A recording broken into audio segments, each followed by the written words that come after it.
I officially have a problem. This is my 4th retro handheld gaming video, and you know I have a problem when I go out and buy effectively the same handheld as the R35XX, just in horizontal form.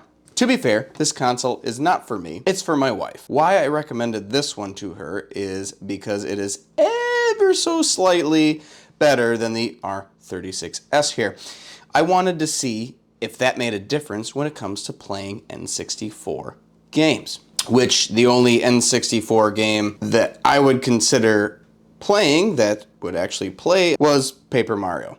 And even that did not play great. As I mentioned, the spec difference between these two is not that massive. In fact, the GPUs are identical between the two, as is the amount of RAM, though the R36S uses DDR3 while the 35 here uses DDR4. The potential gain is actually in the CPU. The RG35XX has an A53 chipset while the R36S has an A35 chipset.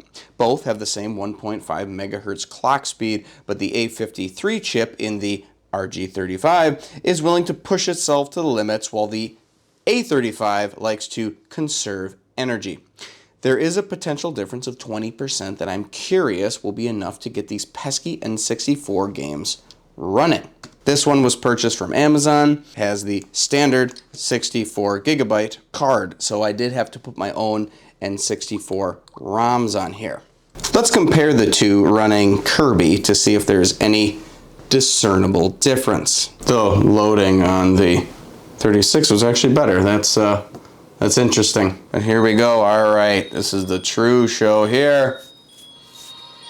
Oh, that's screen. All right, still flickering.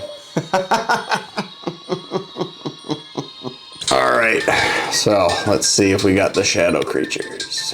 All right, I do know how to use the ability. Ah, dang it. Very doable by a lot of handholds. It's supposed to be Super Mario, so let's just run that for comparison here.